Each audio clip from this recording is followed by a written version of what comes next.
Hello and welcome to the Doofcast, the official variety podcast of doofmedia.com. Wait, that's the old intro. I don't like it. I'm changing it. We're doing it again. Okay. What was the new one, though? Because I stole this from a previous episode. That's what happened. A film and TV podcast from Doof Media. Yeah. Which isn't really true. It's mostly just a film podcast, but whatever. All right. Going again. Yep. Hello and welcome to the Doofcast, a film and TV podcast from Doof Media. My name is Scott Daly, and this is my lieutenant host, Matt Freeman. Excuse me, lieutenant host? I demand satisfaction, sir. And you shall have it. Let's duel. 7 times over the course of 40 years. Duel via podcast? Yes. Right. I was about to say mouth duel, but that sounds real weird. Oh, gosh. This week on the show, we are beginning our newest Deconstructing Director series. This is the series where we go deep into some of our favorite directors, inspecting and analyzing their movies one at a time. This time, we're going to be taking a look at Sir Ridley Scott and the 26 films that he has directed over his 40-year career. This is going to be a long one, Matt, but here we are. We're beginning at the beginning. This is a ridiculous ordeal that we've committed ourselves to. But it's going to be fun. I couldn't help. I feel very positive about it after watching this first film. I do too. What a pleasantly wonderful first film to start on. And that first film, of course, is the 1977 film, The Duellists, Mr. Ridley Scott's first film. I keep saying Mr. I mean Sir. He was knighted. He is a Sir. Well, but we're Americans. Yeah, so. That's true. So we don't like all that stuff. Yeah. So this week on the show, we are going to be taking a deep look at The Duellists. Then we are looking back towards last week's episode and reading and announcing and discussing the results of our canon vote on the film Galaxy Quest. That was whether or not that movie is good enough to get into the canon. What do you think, Matt? Do you think the people voted correctly or incorrectly? I will never give up and never surrender. I believe that they voted correctly. Well, we will find out in just about an hour. And then we're going to wrap up this week's episode with a tribute to Mr. Bruce Willis, who was recently announced as retiring from acting. We thought we would pick our top 5 favorite Bruce Willis performances, a task which, when I came up with the idea, I thought it was going to be easy. And then I quickly realized that it was not at all. Yes, the man has made a lot of the best movies, just the best movies. That is very, very true. But first, let's talk about Sir Ridley Scott. Matt, as always, on the first episode of our Deconstructing Director series, we are going to spend a little bit of time introducing the man himself. And so here is a little bit of background for you on Sir Ridley Scott. He was born all the way back in 1937 in South Shields, England, making him 84 years old. I think that is the oldest director we've done on this series, for sure. Sure, yeah. I mean, he's had the longest career. He's had the most films. Makes sense to me.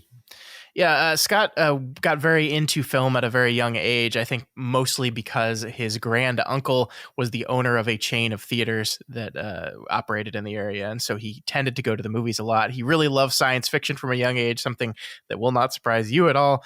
And he spent a lot of time working in television before he shifted over to motion pictures and feature-length films. I think he did a lot of commercials in England, some very popular commercials, actually. But he made his feature film debut with the movie we are talking about this week, The Duellists. I think I just want to point out here, Matt, I think this is important because a lot of the directors we've done are people that, were into film from a young age and hit it big, pretty early in their lives. Ridley Scott, his first film was released in 1977, which means he was 40 years old when his first movie came out. And then so it was another 2 years until Alien came out, which was really the movie that broke him out and made him, gave him his successful career. And so he's 42 years old. So Matt, there's still time for us. Yeah. There's still clinging to any hope of there still being time. Yeah, you and I have a scant handful of years left before it's too late. I think one of the most distinct things about Ridley Scott, though, Matt, and I think something we're going to notice as we continue to go through his films, is that he is an artist. And I don't mean that in like the film as an art way. I mean that literally he's really good at drawing stuff. He studied at the Royal College of Art in London before graduating and moving on to get into film itself. And one of the things that he's most well known for, especially in the film world, is his beautiful and incredibly detailed storyboards that he makes for just about every one of his movies. I think I'm not 100% sure if he's still storyboarding all the new movies he's working on, but I think so, because it's the thing he's most well known for. These are, every director does storyboards differently. Sometimes they're just quick sketches just to put down where we want the camera to move, how we want to set up the scene. But Ridley Scott basically creates comic books for his movies, and they're very detailed and they're beautiful. They're works of art. I think the Alien storyboards are famous for how incredible detail and beauty in there. And I went ahead and pulled a picture of some Alien storyboards here for you, Matt, just so you could see firsthand how great these things are. That is extremely cool. I know that James Cameron, another director we covered on this show, also is a good sketch artist, but it seems like Ridley Scott has kind of taken this on in a whole different way, and yeah, he definitely has a more sort of schooled way of approaching it. Yeah. And storyboarding is interesting. It's not something we've talked about on the show very often because it is kind of a backgrounded thing in the production of a movie, but different directors, lean on it to different levels. Some directors don't storyboard at all. Some do, just brief sketches. I think it's James Gunn that has shown pictures of his storyboards in some of his movies on Instagram, and it's like nearly illegible sketches. And I think the same thing for some other directors. It's just a quick way of jotting stuff down. And I do feel like it's a lost art. I think we do them less and less these days, but it's something that's very important to Ridley Scott. And as I think we'll talk about on this movie that we're speaking of this week, I think doing that kind of previs work as far as what we want the frame to look like, where we want to do it, getting all that detail in before you even start shooting allows you to compose incredibly beautiful images, and that is certainly something that Ridley Scott has going for him in his career. Yeah, we're going to talk about that when we talk about this movie today. The unmatched sort of focus on the visual beauty. Yeah. Matt, here at the beginning, how many Oscars do you think Ridley Scott? Can you guess the Ridley Scott movies that have won Academy Awards? Oh, well, probably not. Honestly, this is probably one of those. Okay, I'm going to guess Alien. I'm going to guess Gladiator. I know, but see, like I know there's a bunch of other movies that like I forget are Ridley Scott movies until I see the name, and then I'm like, oh yeah, he directed that, didn't he? Like that's the thing, is there's so many of his movies that I actually like, but I don't file them as being Ridley Scott movies. You know what I mean? Sure. And I suspect the case is, yeah. Anyway, you did pretty good, Matt. You got 50%. There are four Ridley Scott movies that have won Academy Awards. Well, let me try to finish then. A Beautiful Mind. No. Okay. Did the Crusades one win any Academy Awards? No. Okay, it's actually a pretty disappointing. Well, no, it's not a disappointing list. It's Thelma and Louise won an award for a screenplay, and Black Hawk Down won technical awards. It won sound and film editing. Okay. I think the thing we have to say is Ridley Scott has been nominated for Best Director a few times. I don't believe he's ever won the award. So ridiculous. Yeah, it is. Hold on. Maybe Gladiator won. I'm not sure. Gladiator definitely was the most successful Academy Awards wise film that Ridley Scott produced. It won 5 Oscars. I just don't know if one of those was Best Director. Doesn't it seem wild to you that a movie like Gladiator won Oscars? Because that's the way it used to be. Yeah, I mean that movie. That was a movie that was extremely broadly successful and also successful with I mean it's a beautiful movie that is just a rockin' awesome action movie too. So yeah. Ridley Scott did not win Best Director for Gladiator. And I know this because right here on the accolades for Gladiator section of Wikipedia, it says, this was the first movie to win Best Picture without winning either a directing or a screenwriting award since All the King's Men in 1950. Wow. Okay. So poor Ridley Scott has never been honored by the Academy for directing, which, I mean, considering there's 26 movies, many of which are like all-time great films, is pretty disappointing. But, I'm going to just guess that he doesn't give a shit. I think you are correct. And I think that's one of the things that I love the most about Ridley Scott is he doesn't give a shit. He doesn't really play the Hollywood game. He makes the movies he wants to make.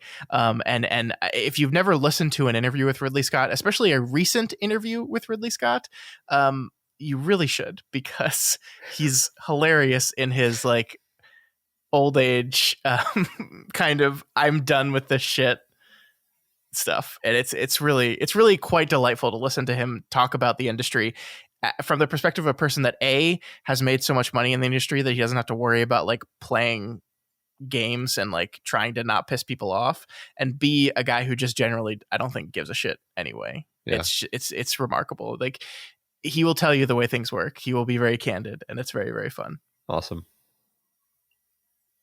But that is 2022 Ridley Scott. First, we have to go all the way back to the year 1977 and the first film directed by Sir Ridley Scott, The Duellists. The duelist demands satisfaction. Honor for him is an appetite, an obsession to kill. No apology is accepted, no quarter given. Only death will satisfy honor. You have insulted me! I have strained my patience in order not to do so.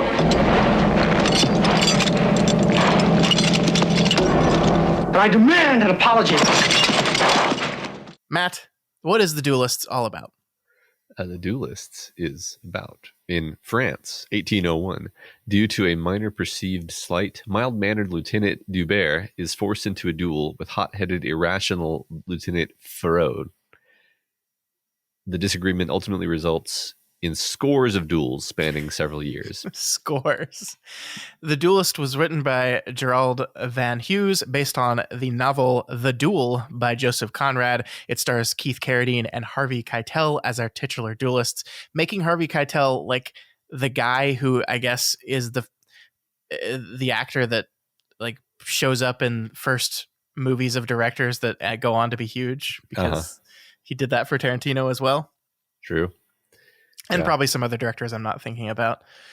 This, I think, Matt, is a unique movie in that I think between both of us, we've probably seen every single Ridley Scott movie. I don't think I've seen all of them. I don't think you've seen all of them. Between the two of us, I think we have seen all of them. This was, I think, the only movie that is not true about, that neither of us had ever watched this movie. And indeed, I did not realize this movie existed. I always kind of assumed Alien was his first film. Yeah, I had definitely never seen it. And, it's funny because this movie has a lot in common with my favorite of his movies, Gladiator, it being a period piece. Yeah. And, kind of slow and meditative in its pacing and focused on honor in a certain sense, actually. Mm-hmm. Yeah, I guess I was kind of, I think worried is too strong a word, but as we were, settling in for this, I was like, this movie's kind of going to set the tone of like the next many months of our lives. Yeah, for sure. I was like, am I going to like this movie? Is this going to, and then thankfully I was like, oh yeah, Ridley Scott's awesome, actually.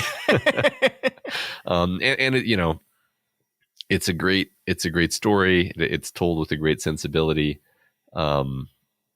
It has a very specific style. And what's interesting is, I don't mean to get too meta so early in the series, but like one thing about Ridley Scott is he doesn't, it's hard to pin down his characteristic style. Like you can point out some things he's doing in this movie, like very much leaning into naturalism. Oh yeah. Very, long scenes, relatively few shots per scene. A lot of kind of natural lighting. Apparently, Stanley Kubrick's Barry Lyndon Yes. was an admitted influence on this film, because so that was another period piece where they tried really hard to use the candlelight, use the natural lighting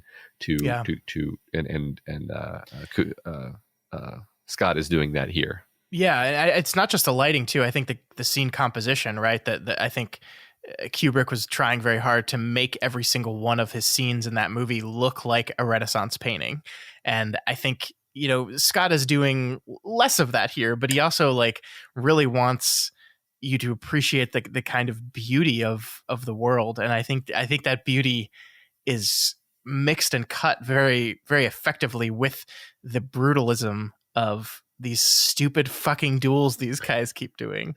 Yeah, I agree, because when we're doing anything that isn't duels, it's usually these beautiful shots that are allowing us to take in the environment and a lot of dynamic range in the lighting. And then when we're doing the duels, it's very often handheld shots, very often like sort of on the aggressive side, shaky cam, focusing in on their faces. Yeah, which shaky cam before it was cool to do shaky cam. Yeah, and I think I'm going to go ahead and call this as a thing that Ridley Scott likes to do, is focus in on the human faces in intense action scenes. Like, okay, so contrast this to other directors we've talked about who they do action scenes and they sort of make the action awesome and fun and they shoot it from a distance.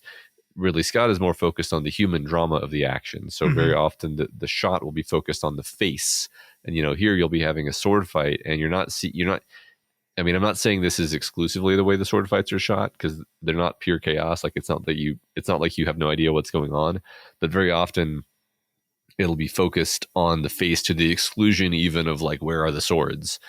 How is the sword fight going? Is more concerned about like the, focus or fear or whatever emotion is going on. And the action sequences are very effective in this movie. But they are not cool, if you know what I mean. Like never, like, I don't think at any time we want to think these men are badasses, right? I think actually it's the exact opposite. Yeah. And I think that's one of the things that I love most about this movie, and one of the things that I think will become, as we move through this series, a continual theme that Ridley Scott is exploring through his films. But this idea of people acting like total dumbasses, and men specifically, being kind of forced into these situations where they react violently to each other for basically no reason. I don't want to call it specifically toxic masculinity, because I don't think that's quite accurate to what Scott is doing in this movie, but there's definitely this through line of, this is stupid. Y'all are behaving like children, and look at this, the slow roll of this movie as it explores this idea. Like, why do these men behave this way? Yeah, there are a lot of characters who are dumb and self-destructive in his films in a variety of ways. Yeah. So I just want to say before we move on into anything else, plot-wise, that I had no idea how the movie was going to end, and I think that was very valuable, actually. And if you, listener, haven't watched this movie, I like this movie a lot. I would recommend you not listen to us spoil the way that it ends, because I mean, just to kind of set it up, you've got the setup that I just said. These men duel over and over, but you become so invested in the characters, and like me anyway, I really wanted, I'm sorry for my French pronunciation, but I really wanted, Dubert to survive. And I was like, the way the movie's going, I was like, I don't know.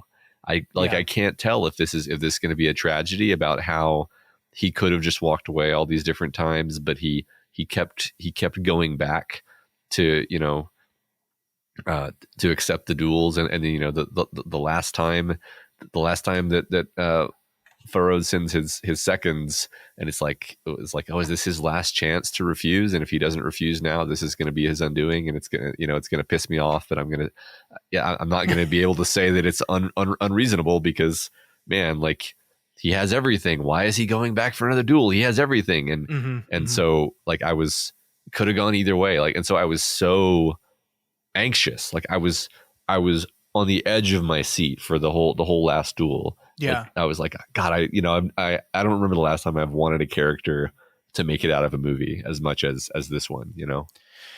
Yeah. And I think Scott knows that you're going to be that anxious. I think that's what he's building to. And that's why the scene of the last duel, the way it's constructed, is so delicious, because it, like, you know, can we have we given you sufficient warning before we move on and start talking about this end? Okay, we're gonna do plot and spoilers now.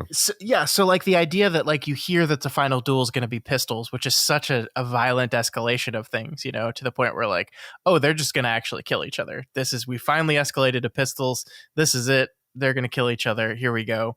And you assume, you know, or I did, maybe this was an improper assumption, that a pistol duel will be like, you know, what we consider a pistol duel in every other attempt. You know, they start in the center, they walk 10 paces away, they turn and fire, and someone dies and someone wins, right?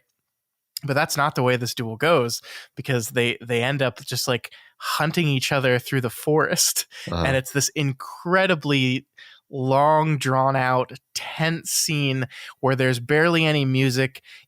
The sound is just like there's almost no sound. Like, even like them stepping and moving through the forest is silent, because they're trying as hard as they can to be silent, because they each have 2 shots and that's it. And then it's a remarkably effective final scene. And I'm totally right there with you, where I was on the edge of my seat. I legitimately did not know which way this was going to go. I could see every single possible option play out. I could see, gosh, I just forgot the name of the characters. Awesome. I could see Dubert killing Farad. I could see the opposite, and I could see them sparing each other. You know, like I could see every single one of those options play out, and I legitimately didn't know which way it was going to go. And so, yeah, it was fucking tense, man. And I think the thing I want to talk about most with you here is how much of a fucking 70s movie this is. Because, like, nothing happens. I mean, stuff definitely happens, but, like, you know, the whole thing, and I think 1977 is a very fitting year, but the whole experience for me watching this movie reminded me of the experience you had when you showed your children the first Star Wars, which was, the pace of this movie is very slow, and it's very drawn out, and it's very, like, we're not rushing through scenes. We let scenes sit there. We let, you know, this is a movie in which, you know, 2 people duel each other 4 or 5 times throughout the course of the film. They take about 5 minutes each. And also there's another 70 minutes of characters just talking to other characters about the duels and about their lives and just living their lives, you know? Yeah. And it's the type of movie that just would never get made today. Just never. And especially the ending, it would never end with both of them still, like, with him just going, I'm going to spare you. I call you dead, even though you're spared. Hooray. You know, like, It's this incredibly intimate character study of these 2 men and what drives them, and how this experience with each other has warped them over time, and how thankfully our one character gets out of it alive. And it's just, I kept thinking about, like, the pace and the it's just so fucking 70s. They just don't make movies like this anymore.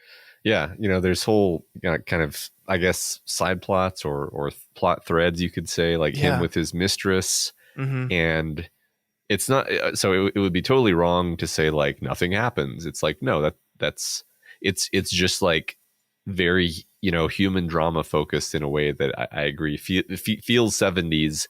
It doesn't feel like a script that would get made today. Yeah. And the thing is, I love all that stuff. Like, oh yeah, like, even though it has nothing to do with the duel, really, like, he has this mistress who, like, and it's very, like, it's just very good, because, like, he clearly really is into her. She clearly is really into him, but they kind of both know that a wedding between them wouldn't work for basically cultural reasons that I don't even really understand. Sure. Maybe you can explain it to me. I don't think I know. But basically, they kind of always know, and so there's like these great moments where like they're clearly, they're sleeping together, but she's like showing off the engagement ring that she's been given or whatever, and it's like, I don't know, just I love all that stuff, and I love her character and how like she's like fiercely protective of him, but eventually she realizes like, oh, it's not as simple as this Farode guy is pursuing him. He keeps agreeing to the duels. Yeah, that's so important. You're right. And making and like it's fun to watch as he gets various choices. Like you can see he's relieved when he's like promoted or whatever, because he's like, oh, thank God I don't have to duel this guy anymore.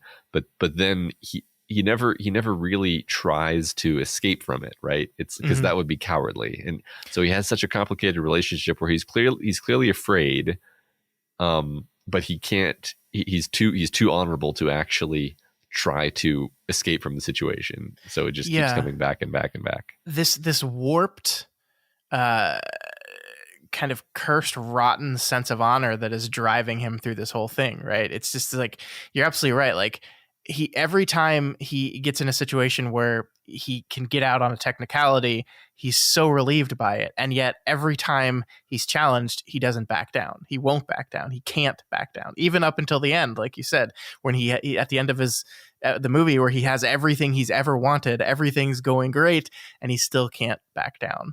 Yeah. And I think it's very interesting. Obviously, this was based on a short story, and so like this setting this during Napoleon's time in France was because of that short story, but it does make it a really interesting idea, right? Because in the background of this movie, an entire country is like going through this tumultuous shakeup.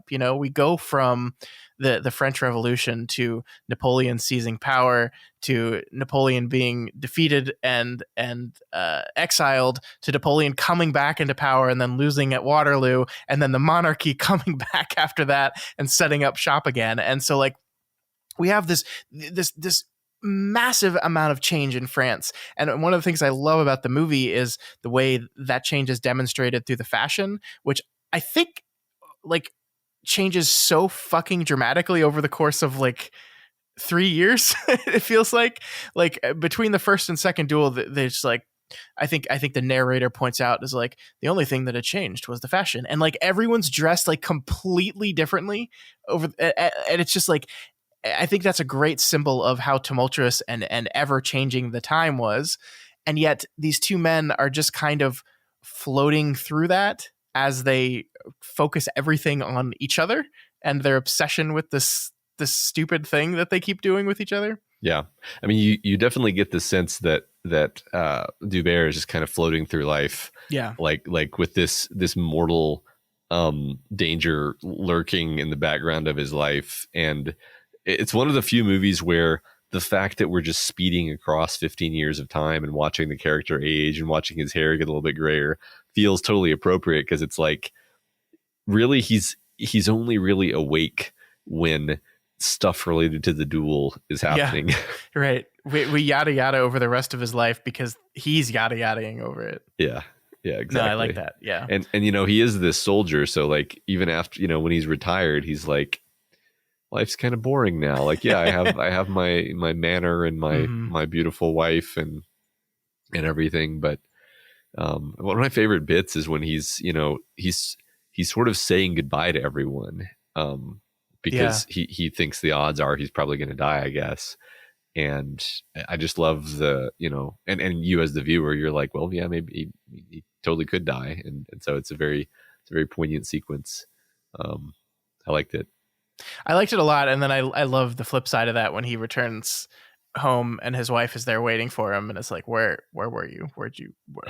And what's in the bag? And he pulls out an orange, and it's just like this, you're so happy for them at that moment. It's like, okay, great, this is finally over. And then on the flip side of that, Harvey Keitel's final moment in the movie is one of like the most powerful things I've watched in the last few weeks, where he's just sitting there on this like beautiful French countryside looking out. He's on a hill. He's looking out over beauty, like nature and beauty in all of its form. And he's just standing there with this lost look in his eye. And then Scott does just the most perfect close-up cut to this close-up face where Harvey Keitel's face fills the screen, and he's just looking out there, and he's both not emoting and he's telling you everything, right? Where he just doesn't know what to do anymore. Like he's been so consumed with this thing that like he can't, like I was wondering, is like, are they going to make him smile like he's relieved that he's released from this thing? No, he doesn't do that. Of course he doesn't do that. He's not relieved. He's lost. He's made this his entire life. Yeah. And he doesn't know what to do now that it's over. Right. Well, that was another, okay. So that reminds me of another fun aspect of it, of everything, of how it's tied to everything, because there's no reason for them to be fighting originally. It's neither of them are even really sure what the offense was. Yeah. But over the years, it gets built up primarily by Farod into this idea that Dubert was never really a Bonaparte loyalist. Yeah. He's a traitor. He's always been a disloyal soldier. He's everything that I hate about being a soldier. It's almost like he's an evil reflection of what I see as good and honorable. And then, in a certain sense, that kind of, albeit insane view becomes borne out, because then Dubert continues to be successful. That's what I was going to say is, by the way, that's 100% true. And I think it's true in that Dubert is, he's loyal to whoever's in charge. Like, it's not that he wasn't loyal to Bonaparte. Yeah. It's just that he's the type of person that has no problem switching that allegiance as soon as things don't go their way. And so like, there's that wonderful scene where they're talking, I think, about Pharaoh, and like, no, they're talking about the army, and like, what do you think the army will be like under the king again? And he goes, well, the king does have a good army. And like, he's that kind of that kind of man that is always going to have success in this life, because he like can read where the wind is blowing, and he's going to make sure to position himself to benefit from that the most. Yeah. And like, that's not disloyalty, but it's not loyalty either. Yeah. Well, it's like when somebody kind of almost challenges him at his wedding, and he's like, they're like, aren't you a royalist? And he's like, look, the only real royalists are the realists, which I thought was a great line. I didn't get it exactly right, but it was that's close enough. And that's a great depiction of his worldview, really. But you're absolutely right. The start of the duel, it almost happened so fast that I think I actually like had to pause the movie and like try to process what just happened, because the first slight that begins this path is Dubert is sent to arrest Farod for dueling, because that's against the law. That you're not allowed to duel in France in this time, and especially when the person you duel and kill is, I believe, the son of the mayor of the town that your army is currently stationed in. Yeah, someone important. Yeah, yeah, and so he's sent to arrest him for doing that, which Harvey Keitel did. There's no like mistake or false accusation here. He definitely did do that thing. And then like, they're just talking, and then suddenly Keitel's just challenging him to a duel, and then suddenly Dubert's accepting, and you're like, wait. Yeah. You're here to arrest him for doing this thing that you're now doing with what? Why are you doing this? What's going on? Why? And it just happens so fast. And you're right. And then because Dubert wins almost on a technicality the first time around, you can just tell that Farod is like furious, and so he then decides that he's got a slight against this guy, and I love the scene that you're referencing is much later in the movie when someone like talks about Dubert, and he's like, see, I knew it. This is what it was always about. It was that he was not a real Bonapartist. I knew it. I'm vindicated in this thing that I just made up right now to justify my continued obsession with this whole thing.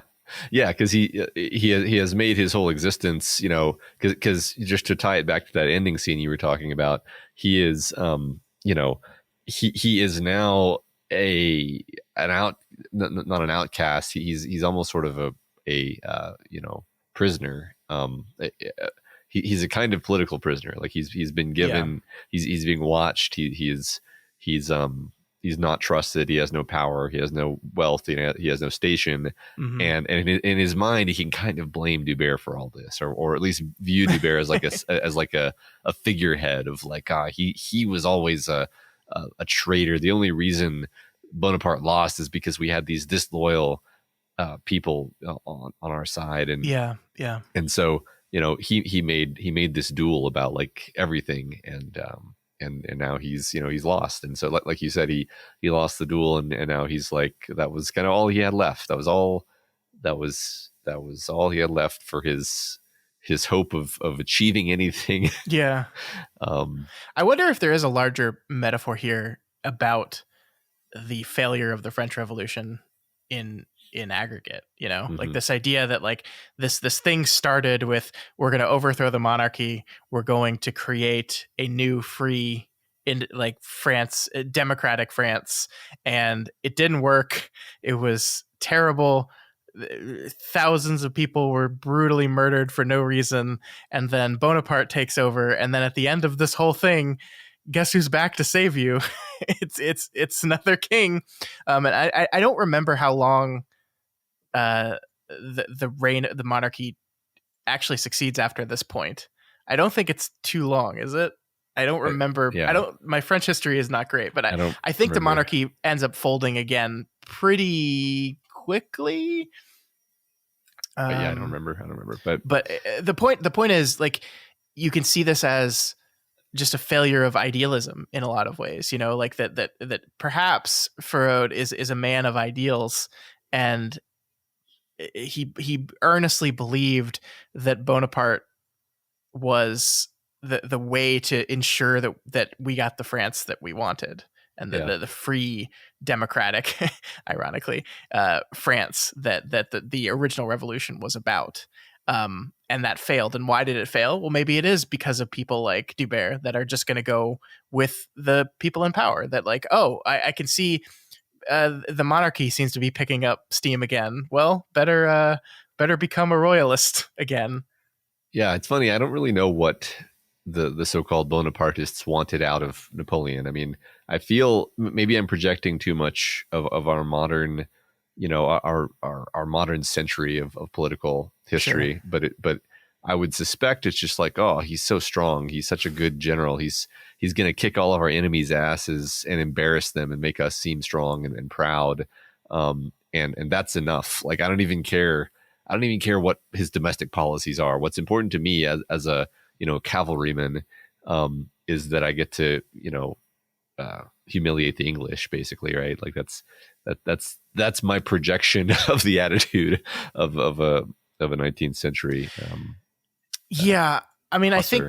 I think, and again, I am not an expert of French history at all, but I do think like in the reign of terror that was happening, like the Bonapartists were definitely people that were like, we need to put a stop to this stuff. Like it's horrifying. It's like, we need a strong central leader to get us out of this mess that we've gotten ourselves in. And it can't be a monarch, because we just fought a whole bunch about how monarchy was bad. So we need someone else. And so this is a person that could bring structure and order to a country that desperately needed it at the time. And so they latched onto this one guy that could do it.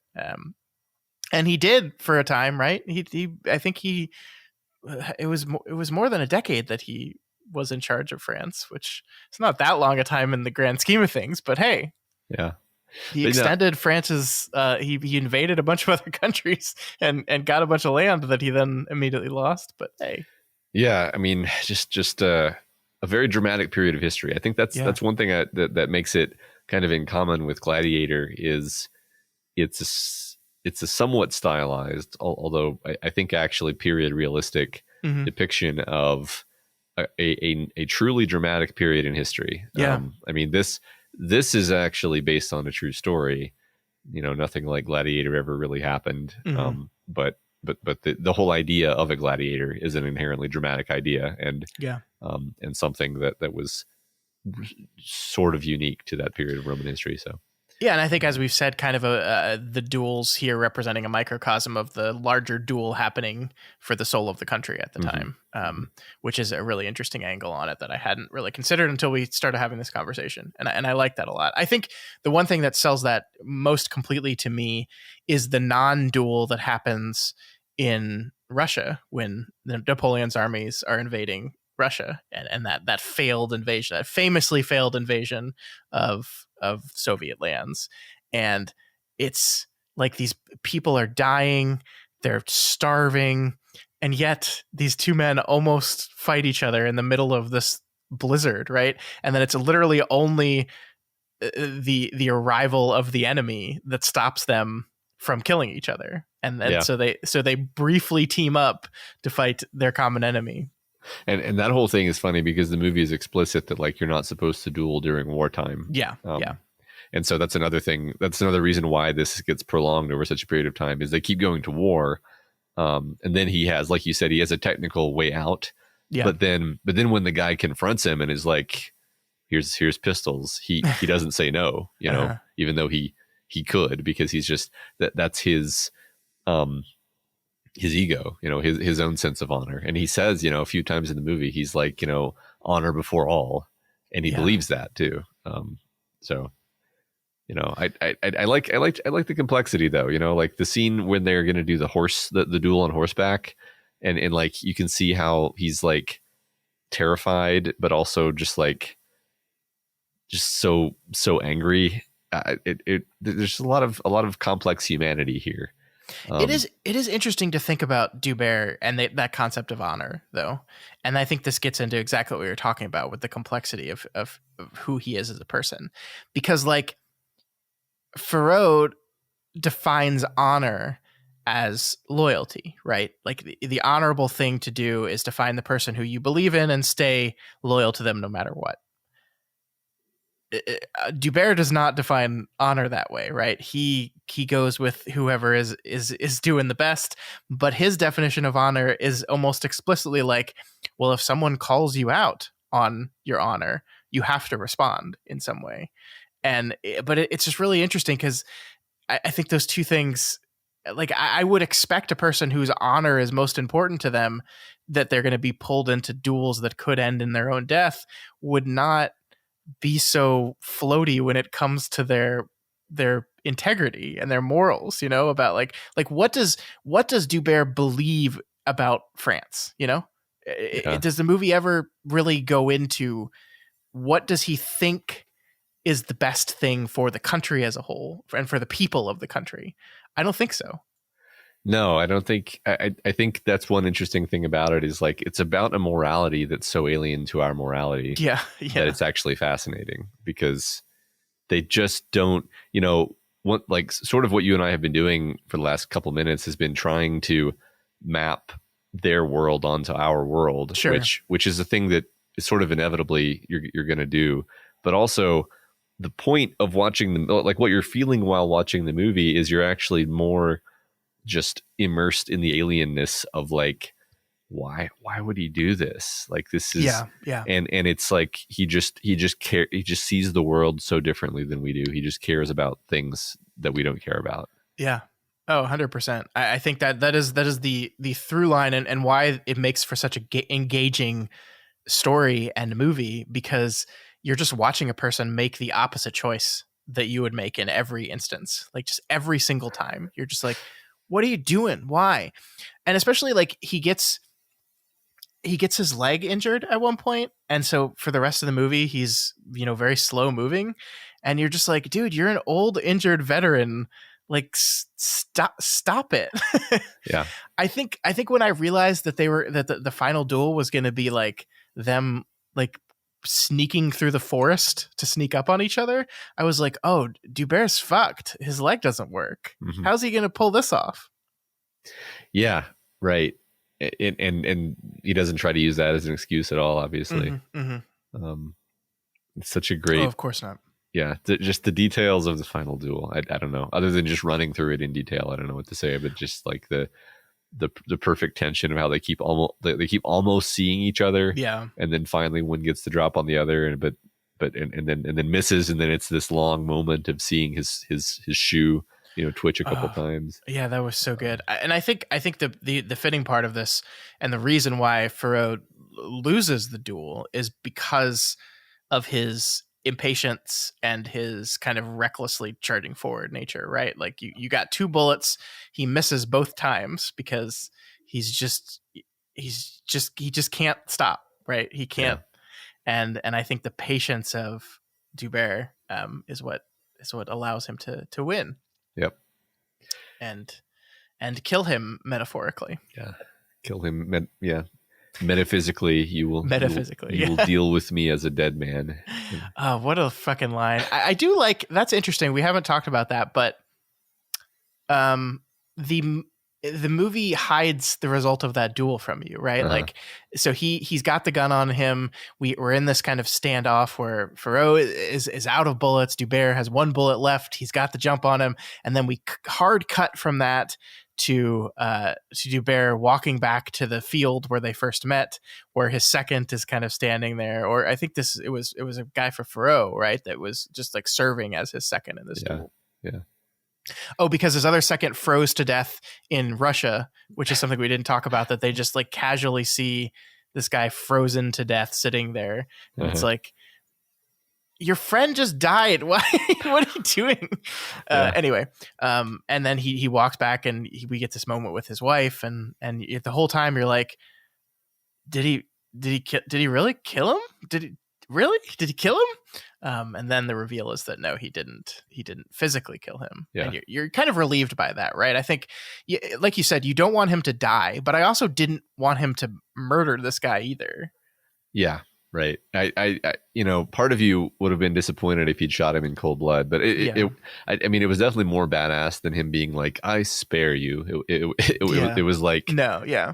It was like I don't know. It was just awesome. I think he recognizes something in that like, because he's spared him before and he's helped him before. Like that's one of the things he does is at the fall of Napoleon and the reign of Louis XVI is, oh, you're in jail now because you're a Bonapartist and you're going to be executed.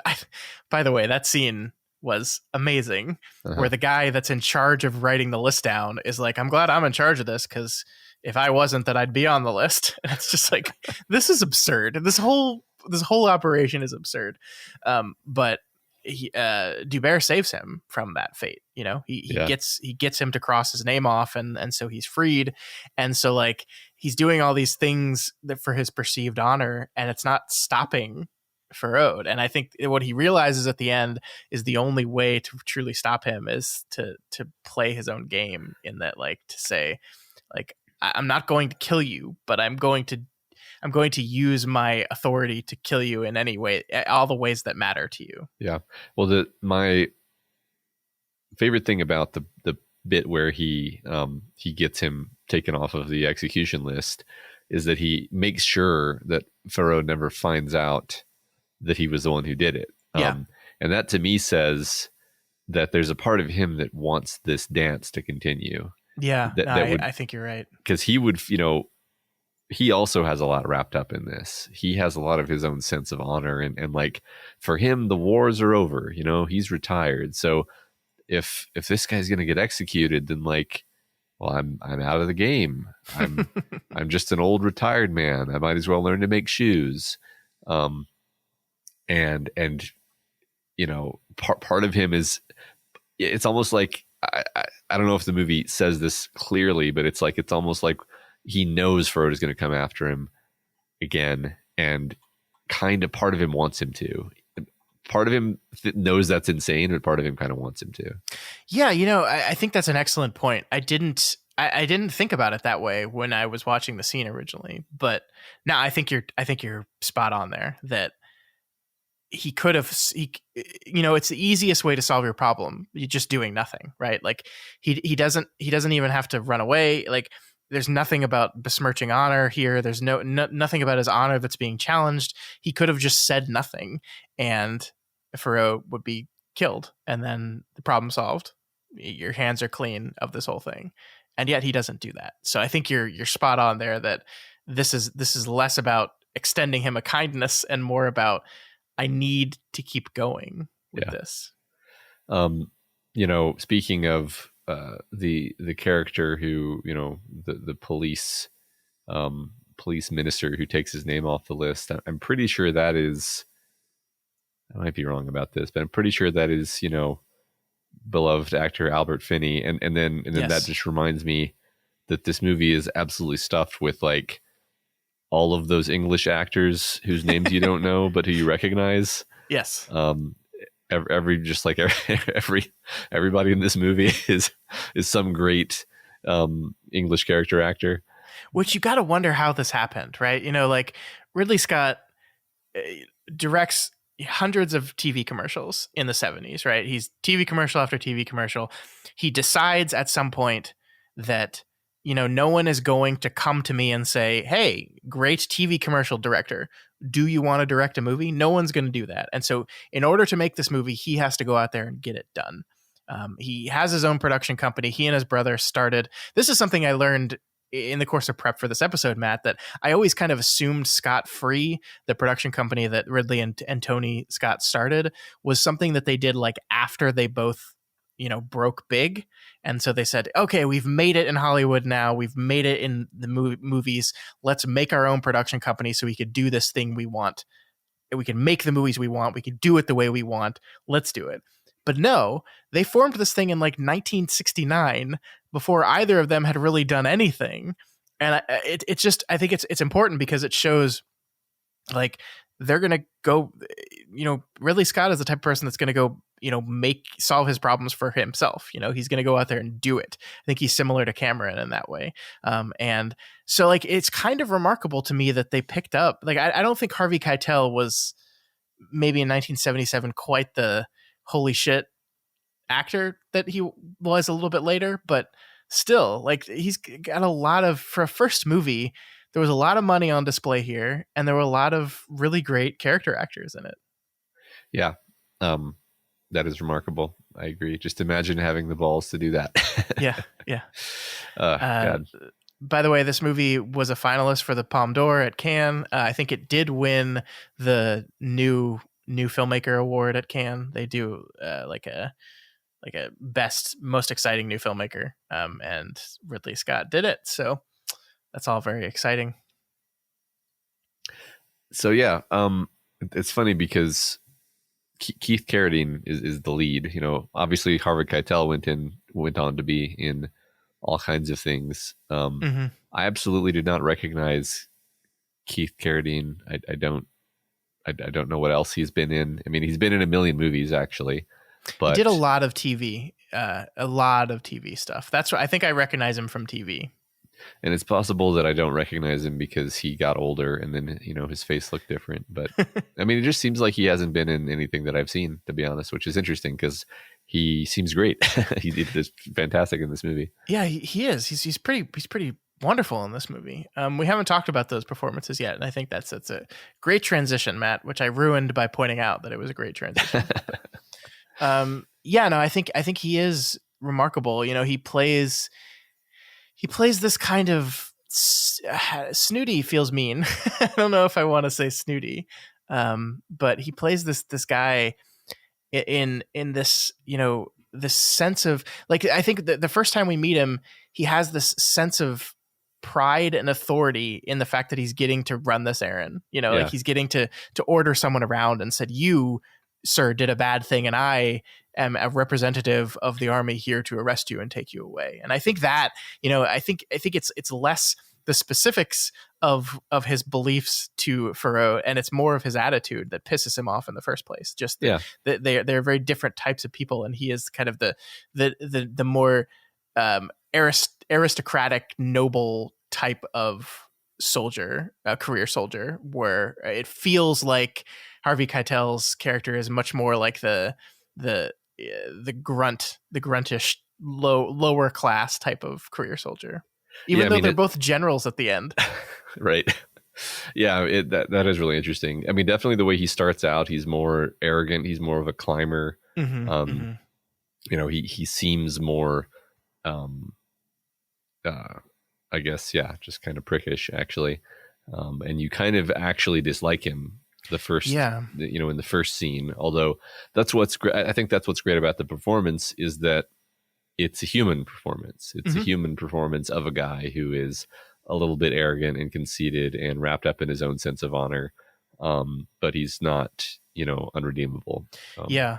I love movies that are aware that you will have conflicting feelings about a certain person in them, and it be okay with that. Like I think sometimes movies try to lean too much into, oh, we need a scene that makes you like him. And it's not that there aren't scenes that make you like him, but there are just as many scenes that make you fucking hate him.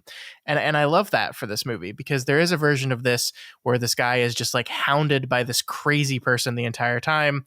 And he's just like, why, leave me alone, leave me alone. And, but no, I think the movie does a very good job of making Dubert just as complicit in everything that's going on that his enemy is. And I think that does kind of force you as the movie goes through to really reckon with, do I like this guy? I think you're right that I definitely didn't want him to die. I definitely did not want that. But like, do I like him? I don't know. And I was really thinking about that consciously as we went through everything. Yeah. I think you want him to have a chance, really. But yeah, I mean, yeah, there's a lot of sort of very human, conflict. I love the part where like his sister, I believe, is trying to fix him up with this widow, and succeeds in doing so. Yeah. But he's being so difficult about it, and just like. And he ends up going through with it, but he just has like a bad attitude about it. And it's in a way that felt so like authentically like, grumpy and, but not so grumpy that he threw the whole deal, but just kind of like, I mean, I think that's because, you had this idea that like he was in love with this other woman. That's what he wanted. The movie says as much, like his sister's like, oh, you were in love with someone else. Well, then get out of my face. I want to talk to you right now. You're pissing me off with your impracticality. And so he goes through with the marriage. So, which is again, not exactly the kind of thing that like a super honorable and steadfast person would do.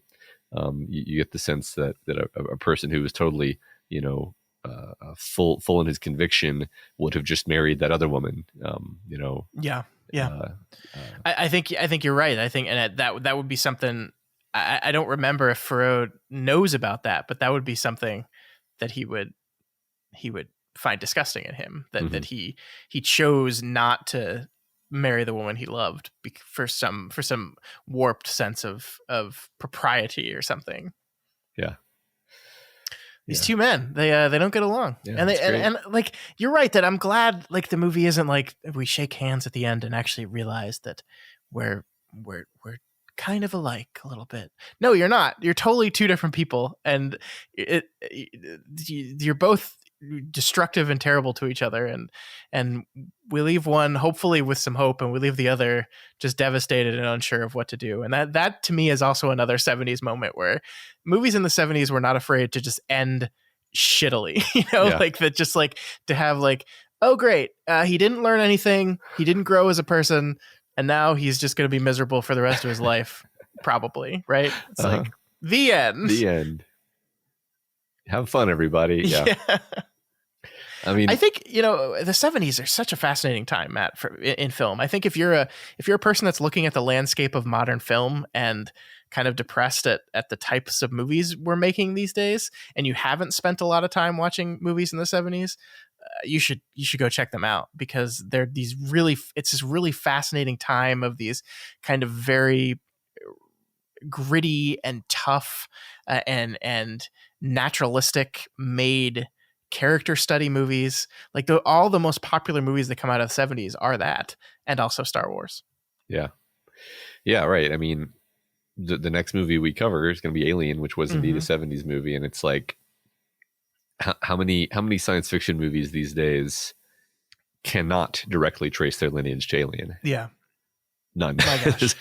So, I can't wait to talk about Alien, which is like the perfect, hey, Star Wars was a smash hit. Let's make more science fiction stuff. And then Ridley Scott brings Alien, and it's like, oh, we can't do anything with this. Yeah. But also, it's one of the most beloved horror films of all time. Right. And influenced everyone else's sci-fi, yeah. Wonderful. I'm very excited about that. But yeah, I mean, like here at the end of this first episode, I have never been more excited for this project. I was with you on this. I was with you on 26 episodes. No, it's not going to be 26 consecutive weeks. We've got things we're going to be doing in between Ridley Scott episodes, of course, as we always do. But still, 26 episodes of this one director and his movies. Was I going to get sick of it? You look at the list of films and there's a lot of movies on here I love. And there's some movies on here I'm frankly not that excited to visit. But watching this movie, I was like, hell yeah, I'm in. I can already see the Ridleyisms going on in this thing. I can already start mentally drawing lines between this movie and Alien, between this movie and Blade Runner, between this movie and Gladiator, as you pointed out. Like I'm already starting to see the arc of this man's career and how it all begins here. And so I'm pumped, man. I'm real pumped. Yeah, me too. It's funny. I'm just going to mention this and hopefully we don't have to mention this and feel embarrassed about it going forward. But like you and I, or at least I, have kind of made fun of Ridley Scott in the past for not understanding humans, for being a robot. Yeah, I think my old standby was that Ridley Scott is a robot trying to study how humans emote. And he keeps making movies about androids because he's trying to understand humanity. Yeah. The truth is that was always a joke, but this movie being the first of his films, it just absolutely shows that to be absurd. Because this is the most, human grounded, kind of ambiguous and complex look at this, the struggle, the psyches of these two men and the people around them. This is not a guy who, doesn't understand humans. I think he's very interested. I think he's so interested in humans, and he's so interested in the way we feel and think and process that he then goes on to make movies about androids where he intentionally like pushes those concepts past the breaking point, and it results in some weird damn movies, which are great movies also. No, I think you're right. I think if there's one through line that I can predict going through the next 25 episodes is that Ridley Scott really enjoys examining and understanding what makes us behave the way we do. Mm-hmm. And yes, you can make that. You can put him in the position of a robot that is desperately trying to understand human emotion, but he's also just a human being that's desperately trying to understand human emotion, and which we all are, aren't we? And that's one of the beautiful things film can do is like, why do people do the things that they do? I just watched this excellent television show called The Dropout, which is about the Elizabeth Holmes Theranos scandal, right? It's a dramatization of this whole thing. And one of the things I think that show is doing is trying to understand what makes a person make the choices that she made, and in a way that makes it unique from what a documentary can do, right? Because a documentary can lay out the facts of what happened with Theranos, but this, by dramatizing it, can say, how does a person see that the thing that they're doing is evil and terrible and wrong, and then justify it anyway, or choose to do it? And I think that's one of the things the show is doing very well. And I do think that's a common trait of Ridley Scott as well, that he is very interested in why would we do the things that we do? Why, like, human beings can be awful and terrible to each other all the time, and they can also be wonderful. Why? How?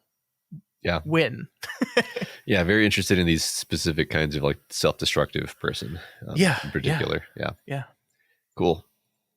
All right, so that is Ridley Scott #1 in the bag, The Duellists. If you, for some reason, listened to this whole conversation without checking it out, if you didn't heed Matt's warning, please go check this movie out.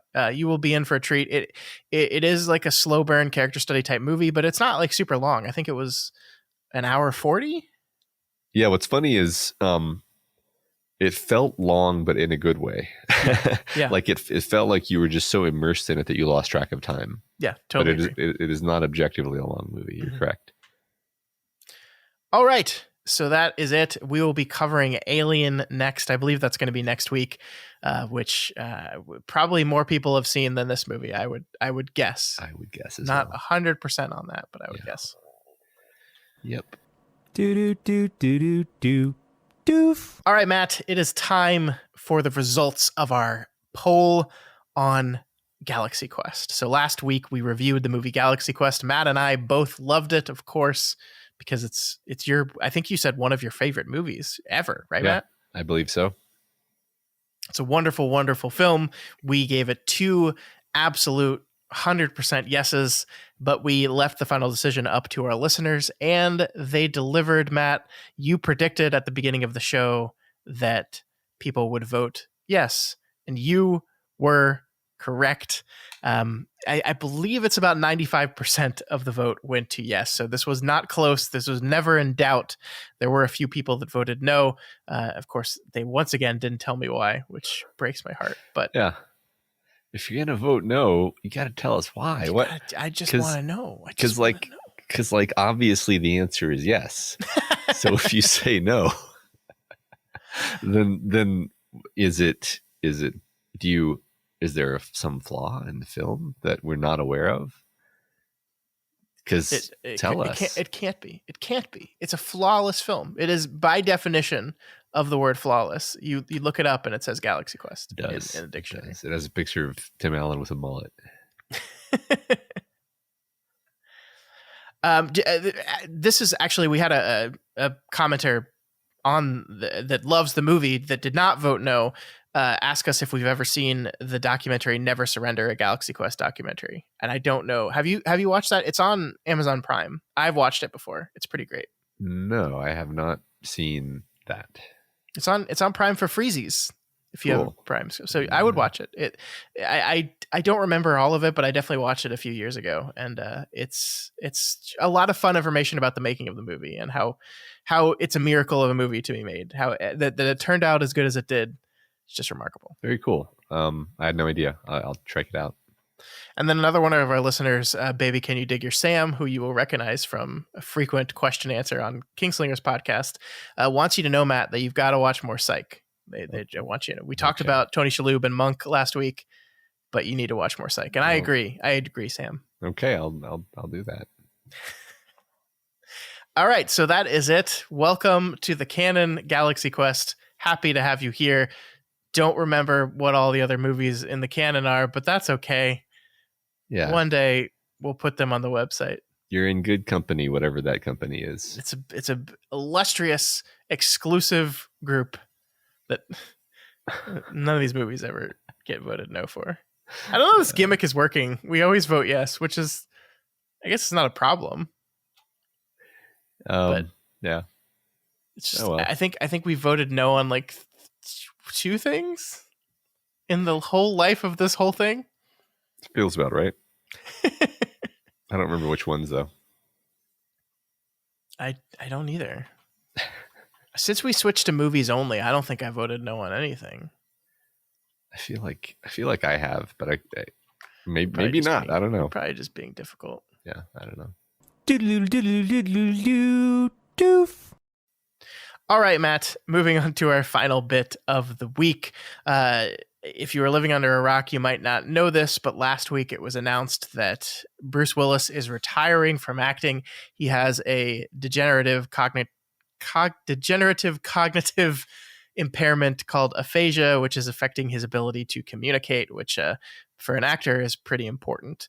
And so he is no longer able to work, and he is retiring from acting. And I thought, to honor this incredible man with an incredible career, we would spend a few minutes listing our top 5 Bruce Willis performances, because he's one of the greatest film action stars ever, right? Ever.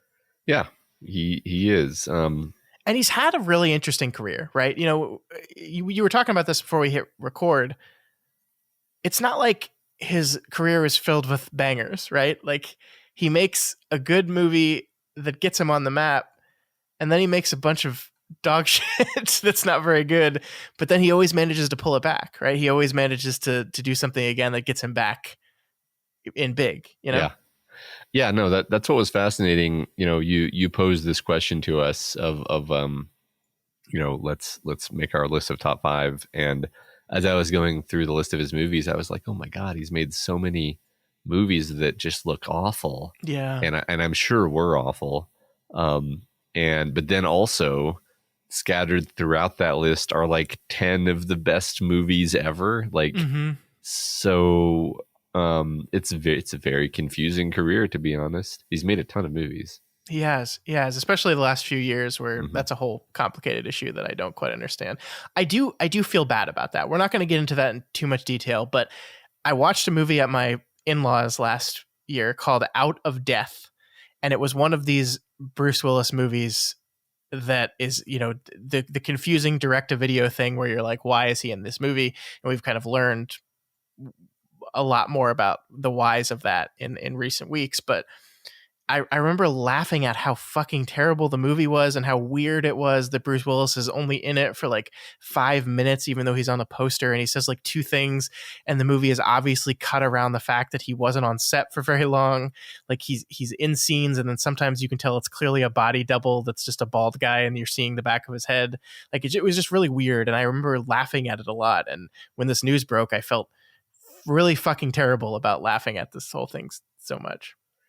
Yeah, that definitely sucks. I think a lot of people were you know, confused and kind of making fun of it, and then realized like, oh, it's I get it now. Yeah, it's yeah. Anyway, let's honor the man and talk about our favorite performances. So you want to kick this thing off? Sure. My favorite performance of his is I think definitely 12 Monkeys. Okay. Yeah, that's one of my favorite movies. One of my favorite his performances. He gets to be big, and then he also gets to be restrained. It's a very unusual performance for him. It's just I don't know. Yeah, everyone calls him like the big action star, but he does these movies like 12 Monkeys where he gets to be kind of goofy too. He's weird in this movie. He's strange. He's not the cool badass. No, he's drooling all over himself for half the movie. Yeah. He's frightened and acting like a child for half the movie. Absolutely, he's not being a cool guy at all in this movie. There's like no moment in this movie where he gets to be the cool guy. So that's, you know, and it's funny, my list is like more than half like science fiction, you know, weird science fiction movies. So I think that is the kind of stuff he likes to make, actually. I have a question. Are we doing this in any kind of order? Like, no. Are you counting down? Well, if I were counting down, then I shouldn't have started with 12 Monkeys. Okay.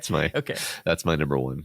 I'm asking this because I just want to get it out of the way. If we're not counting down, if this is just our top 5 in no particular order, then I'm going to get Die Hard out of the way. Okay. Because I don't think you can put, and I'm going to lump Die Hard 1, 2, and 3 together in this. My favorite Bruce Willis performance is John McClane from the first 3 Die Hard movies. I don't think that's cheating. I think it's fine. Yeah. And I think you'd have to do this. Like, I can't not do this. It's not only are those incredible movies, he becomes the archetype of a particular kind of action hero, which is not your standard type of action hero, right? Like, this is Bruce Willis as action hero is not Arnold Schwarzenegger, is not Sylvester Stallone, is not Van Damme. He is, you know, not a small guy, but not a huge, big bulk guy, and a guy that gets put through the ringer. I think he is really the start of the trend of your action hero getting the shit kicked out of him. Yeah. And there have been, you know, I think there have been a lot of attempts to fill that niche that have not felt authentic and have not successfully replaced it, you know. Yeah. And he I think continues to define it, actually. Absolutely. I think it defines him so much that he plays types of this character again and again and again throughout his career. When he's not playing John McClane specifically, he's also kind of playing versions of John McClane in a lot of his other movies. Yeah, I think so. But I think, what makes me happy about mentioning 12 Monkeys so close in context to this movie is like, well, obviously he has a wide range. Oh, yeah. He does end up doing a lot of the Die Hard role, though, the John McClane role. And that's okay, because in the movie Die Hard, and in the movie Die Hard 2, and in the movie Die Hard with a Vengeance, it's great. And unfortunately, they never made any more of those. Never made any more. Yep. Yeah. All right, shall I say my next one? Do it. Well, since we're not counting down, I think you know what I'm going to say. The Sixth Sense is, again, a great, an all-time movie, and this is a very, very subdued performance. Yes. Perhaps his most subdued performance. I don't know, but the movie doesn't work without him being able to carry it. So it's him and Haley Joel. I think you're right, and I think Haley Joel Osment, like when we talked about this movie, I think Haley Joel Osment and Toni Collette took most of our conversation about their performances in particular, because they are two incredible actors that just knocked it out of the park in that movie. But I do think the whole movie is kind of resting in Bruce Willis's hands, and yeah, if he played this character wrong, if it became droll instead of just reserved, if it became bland instead of just insular, right, I think the movie wouldn't work, because it's not that he's not projecting anything, he's projecting this sadness the entire time. It's always present, it's just not big. So for my next pick, I'm going to go with another Shyamalan movie. This will not surprise you. I am going to go with Unbreakable, which is also a very kind of reserved, sad, quiet Bruce Willis performance. And it is not the same character from The Sixth Sense, but it is a character that is living life in the same way, because I think, especially early in Shyamalan's career, this was definitely a thing he was exploring, these sad men and trying to figure out what makes them sad and why. I love Unbreakable. I do think one of the things we discovered in M. Night Shyamalan's Deconstructing Director series is that Sixth Sense is indeed the better movie, for sure. I still think that, but Unbreakable will always have a very special place in my heart, and I think he's miraculous in this movie. I think he gets to be the badass action hero in this movie, but it is not in the John McClane way. It is in still this large man who doesn't really want to hurt people, but also it's necessary to hurt people. He's soft and kind and in so much pain throughout this movie. It's just a remarkable performance. I don't quite know how he does something like this and also does 12 Monkeys and also does Die Hard.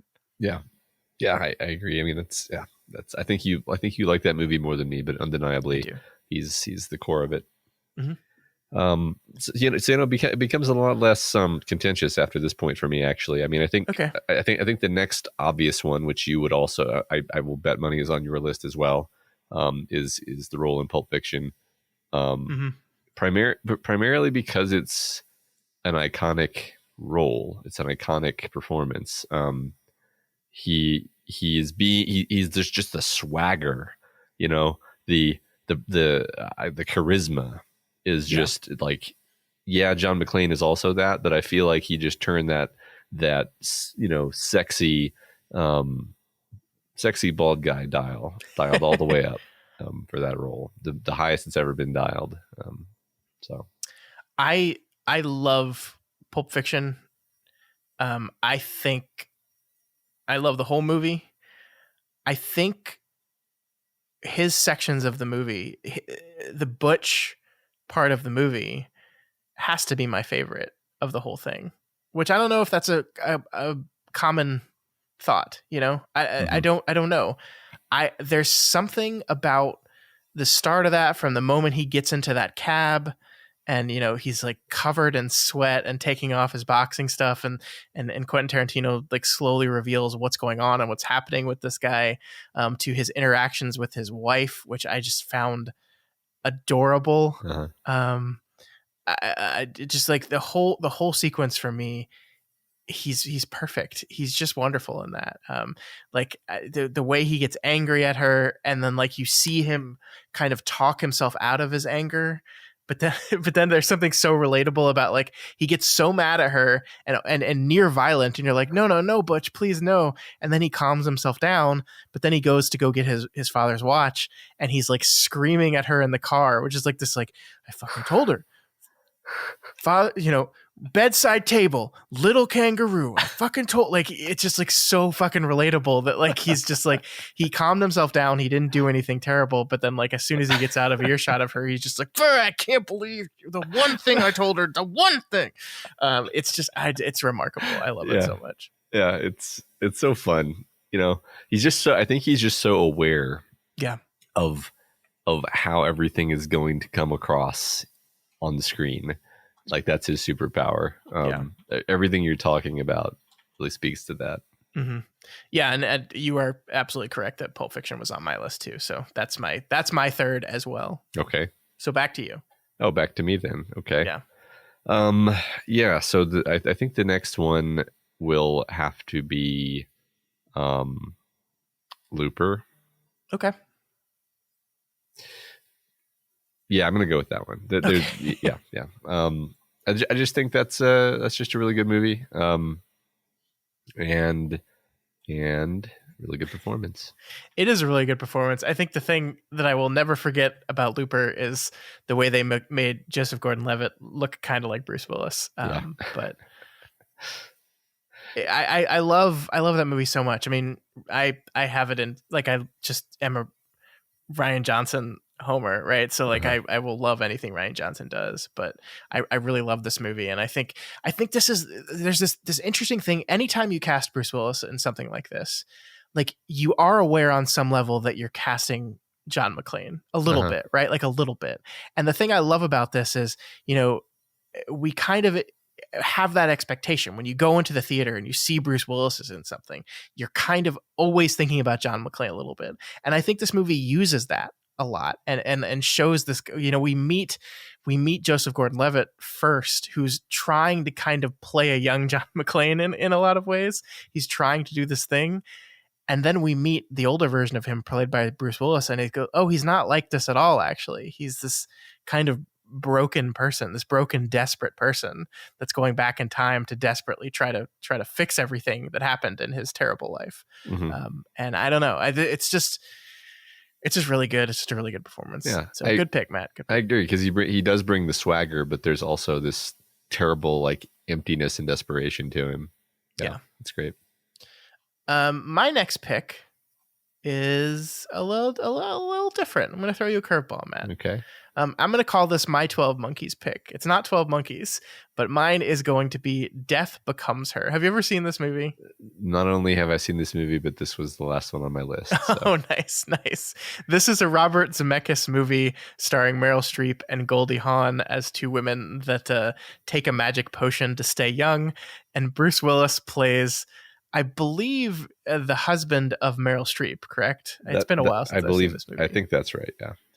And he is like, it's almost the anti John McClane in a lot of ways. He is a total schmuck. He is completely like Meryl Streep's character is like the powerhouse of the relationship, and he's like the quiet guy in the background, which is hilarious because it's Bruce fucking Willis. It's such a good movie, and he's so good in it. It's so different for him. Yeah. And it's so funny, and like he does a really good job at being really funny. Yeah, it's a very funny movie. It's a very, very, very weird movie. There's so many weird scenes and like shots, and just it's underrated, I think. If you haven't seen Death Becomes Her, like check it out. It's It's like where it goes at the end is just so fucking wild, and I love it so much. But it relies on him being the straight man in this extremely absurd situation. Yeah, and, definitely. And so once again, he's kind of the core of the movie working. So. Mm-hmm. Yep. All right. What do I do? What do I do with this final one, Matt? I did not expect you to also pick Death Becomes Her. I was very pleasantly surprised there. Yeah, that was. Those are definitely the 5 movies that I would say are my favorite performances of his. Sure. Yeah, for sure. I mean, he's been in a couple of other great ones, though. I would say. I mean, I went back and forth on having 2 Shyamalan movies on this list. I went back and forth between Sixth Sense and Unbreakable, and I think I decided on Unbreakable. I think I made that choice. And not because I think it's a better movie. Like we said, I think The Sixth Sense is a better movie, but I think I love Bruce Willis's character in Unbreakable more. And so that's what I went with. Sure. On that. Sure. So I'm not going to put The Sixth Sense as my final one. What I am going to put as my final one, I believe I am going to put Moonrise Kingdom here. I'm going to put his character in the Wes Anderson movie he plays captain of the police force on this little tiny island.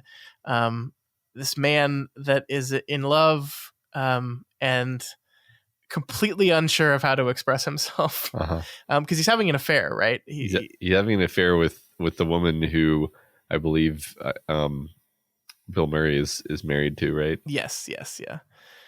And so they're in. It's such an awkward character, and I love it so much. I think I think Wes Anderson appreciated the irony of casting Bruce Willis in this quiet, kind of awkward, not strong spoken, but incredibly kind character who shows kindness to the main character of Sam. I think he's the one that ends up adopting him, right? I can't quite remember how the movie ends, but I think he ends up kind of taking him in and adopting him at the end of the movie. I believe so. And it's just, I mean, this is a movie about love. It's a movie about these 2 children kind of finding each other. And I love that there's this kind of other love story in the background, even if it is infidelity here. It's a core part of the movie as well. And I love him in this very weird and wonderful Wes Anderson movie. Yeah, I love that too. That was on my sort of longer list of possibilities. So good choice there. Love that one. So that is Moonrise Kingdom. We only had one in common, but that's kind of because I was editing my list as you were going. But I couldn't not put Pulp Fiction on there. We had Death Becomes Her and Pulp Fiction. Oh yeah, sorry. We had 2 in common. And yeah, so my list was 12 Monkeys, Sixth Sense, Pulp Fiction, Looper, and Death Becomes Her. And my list was Die Hard, Unbreakable, Pulp Fiction, Death Becomes Her, and Moonrise Kingdom. So those are my 5 favorite Bruce Willis performances. But I mean, you're absolutely right that we there's still a lot of good stuff out there, right? Like I didn't pick The Fifth Element because honestly that character feels too much like John McClane for me to segment it out as something different. Yeah, I think that's a performance, that's a role that's just lacking in the level of humanity that we're seeing in all these other performances. Yeah, definitely. He is a character in Sin City, Hardigan, which is not that great. I was reminded of that when I was looking at his filmography, and I was like, I don't even remember him being in that movie. So, of course, we have to mention Armageddon, right? Where he plays in the Michael Bay movie, he plays Harry Stamper in Armageddon, which is a pretty good role. I like that a lot. It's a very standard Bruce Willis role, which is why I didn't pick it, but he's good in the movie. Yeah. We also didn't pick The Whole Nine Yards, which was a huge movie. I don't know if people that weren't old enough to remember the year 2000, that movie was enormously successful. That's like in the absolute high point of Matthew Perry's career. And it was a really funny movie, actually. I really remember it. I haven't seen it in a very long time, but I remember enjoying that movie. I never saw it. So you never saw The Whole Nine Yards? I don't think so. Matt. Well, doesn't sound familiar. My goodness. Doesn't sound familiar. You know, it was as funny as I really liked Sin City, actually, like when it came out, because we were teenagers. I actually have no idea whether it holds up or not, to be frank. I don't think it does. Okay. I don't think it does. we also didn't talk about The Last Boy Scout, which is a movie maybe we should mention since we're doing a Ridley Scott deep dive. And The Last Boy Scout was directed by Tony Scott, his brother. Also a Shane Black written film. Not the best movie. Doesn't work in a lot of ways, but I enjoyed it. Okay. Did you not see? You haven't seen The Last Boy Scout? No. Oh my God! What am I gonna do with you? What am I gonna do? I'm so disappointed. I don't know. And I think I might have done the thing where I saw the whole 9 yards on television and thus incompletely and walking in and out of the room and broken up by commercials. Okay, but what about the whole 10 yards? Almost certainly not. I don't even think I saw that one. Okay. He was in The Jackal. Remember, he played the Jackal in The Jackal? He was the Jackal in The Jackal. I do remember he was in The Jackal. I don't really remember anything about his performance in that, but I remember he was in it. I mean, I think he was just being like totally stone cold badass, emotionless, which was what the role called for. So I can't believe neither of us have talked about his role of the baby in Look Who's Talking and Look Who's Talking Too. Yeah, totally forgot to add that to my list of favorite performances. I mean, it's a pretty important, like, for his career, though. I mean, it's post Die Hard where he just decides, I'm going to do this comedy about talking babies and like just be the voice of the talking baby. Oh, I'm sorry. I mistakenly placed that in my brain as one of the like crappy CGI movies about babies that talk.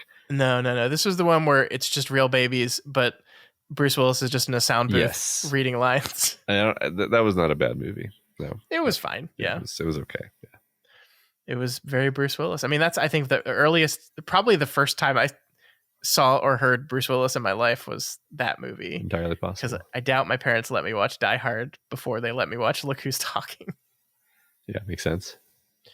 So that is his fascinating, interesting, and varied career. I think we picked some great movies there, Matt. I'm very happy with that. Yeah, me too. All right, I think that's going to do it for us this week. If you have any opinions on Ridley Scott in general or on the Duellists specifically, or if you want to share your top 5 Bruce Willis performances, you can reach out to us via email at doofmedia@gmail.com, on Twitter @doofmedia, or there will be a thread for this particular episode over on our Reddit. That's r/doofmedia, and you can share your top 5 with us.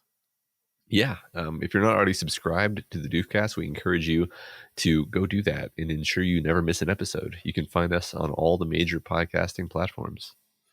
And if you like what we do here and want to support us, consider becoming a patron of Doof Media. Head on over to patreon.com/doofmedia and support us at one of the available levels. You will get a bunch of bonus podcasts that we do each and every week. This week's podcast was Matt and his brother once again talking about artificial intelligence. But probably for the last time. Because we're all gonna die? Yeah, because the world's gonna end from due to artificial intelligence. But actually we also talk about Raised by Wolves for quite a while. Here we go. Which is my new fixation. I'm gonna make Scott talk about it with me at some point. It's just so rare in this friendship where you really like something and I am just not here for it at all. I've been complaining about this fact to anyone who will listen, actually. But that's where I am at Raised by Wolves. I just don't think it's very good. So if you've often agreed with me and disagreed with Scott, then go check out Raised by Wolves. Yeah. All right. That's it, right? I think we're done. Yeah, we're done. So we'll see you all next week I think we're going to jump right into Alien next week, Matt. I think we're continuing our Ridley Scott series with his second and perhaps best film, Alien. We'll see you then.